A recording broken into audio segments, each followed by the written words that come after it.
Chers amis, bonsoir. Nous allons parler aujourd'hui de la loi, mais d'une loi tout à fait particulière, qui est la loi naturelle et de la loi révélée par Dieu. Alors, quelle est cette loi naturelle? C'est la loi qui est inscrite dans l'intelligence de tout homme, dans le cœur de tout homme, et qui lui permet de savoir ce qui est bon de faire, ce qu'il est bon d'éviter.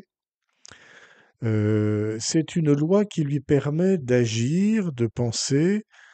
vraiment humainement, selon ce qu'est l'homme, selon ce qu'il y a de meilleur en lui. En fait, c'est une loi qui lui permet d'être homme. Alors, si tout homme a cela en lui, comment comprendre que beaucoup d'hommes agissent si peu humainement, ou puissent se tromper si lourdement pour euh, la catastrophe de beaucoup d'autres hommes, ou même de leur famille? Alors, le mal est entré dans le monde et a perverti le cœur de l'homme, l'a tordu d'une certaine manière, lui faisant perdre toute ou une partie de cette boussole intérieure, de cette intelligence, de cette sagesse, on pourrait dire, qui lui permettait d'agir vraiment humainement. C'est pour cela que Dieu, ne voulant pas laisser l'homme à un tel désarroi, à une telle erreur et une telle souffrance, Dieu a révélé la loi, une loi naturelle, mais qui est redonnée par Dieu d'une certaine manière, lui a rappelé cette loi pour l'aider à agir de nouveau selon cette loi naturelle inscrite dans le cœur et qu'il n'arrive plus à comprendre, qu'il n'arrive plus à lire, à laquelle il n'arrive plus à obéir. Saint Augustin a cette formule magnifique: Dieu a écrit sur les tables de pierre de la loi ce que les hommes ne pouvaient plus lire dans leur cœur. Voilà, cette loi écrite sur les tables de la loi, les tables de pierre de Moïse, ne sont pas des lois étrangères pour l'homme, ce sont les lois qui sont déjà inscrites en lui et qu'il peut reconnaître d'ailleurs comme étant des lois vraiment humaines, mais il a besoin de les entendre à nouveau avec l'autorité de Dieu pour bien comprendre que ces lois sont vitales pour lui, que s'il vole, s'il tue, s'il commet l'adultère,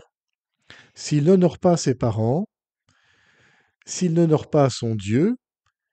eh bien, il va à la catastrophe. Et que c'est une loi intangible. Tout homme qui tue, qui vole, qui n'honore pas ses parents, qui n'honore pas son Dieu, va à la catastrophe pour lui, pour sa famille et pour la société. Voilà, donc une loi révélée qui nous révèle à nous-mêmes, qui révèle ce que nous sommes au plus profond de nous-mêmes, qui le révèle et qui le réveille aussi. On peut parler d'un éveil, d'une résurrection, c'est le mot éveillé en grec, résurrection, d'un éveil de la conscience morale, c'est-à-dire de la conscience intérieure, de la sagesse qui nous fait comprendre ce qui est bon et ce qui est mauvais, et d'avoir la force de choisir ce qui est bon, de refuser ce qui est mauvais. Voilà. Alors, cette loi révélée va se faire en deux fois, d'une certaine manière, dans un processus, plus exactement,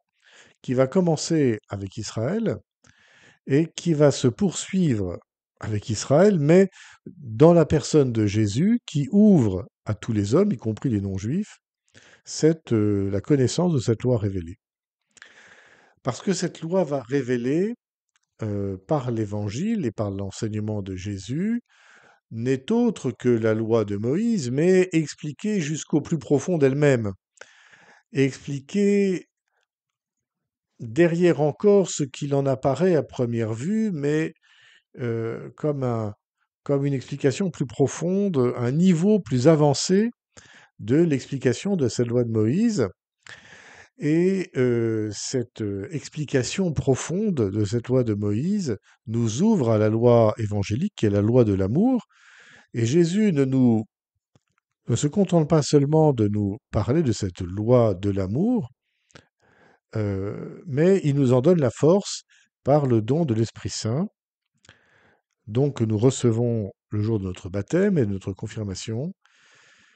Par l'Esprit Saint qui nous a été donné, l'amour est répandu en nos cœurs, nous dit saint Paul, cet amour qui vient de Dieu,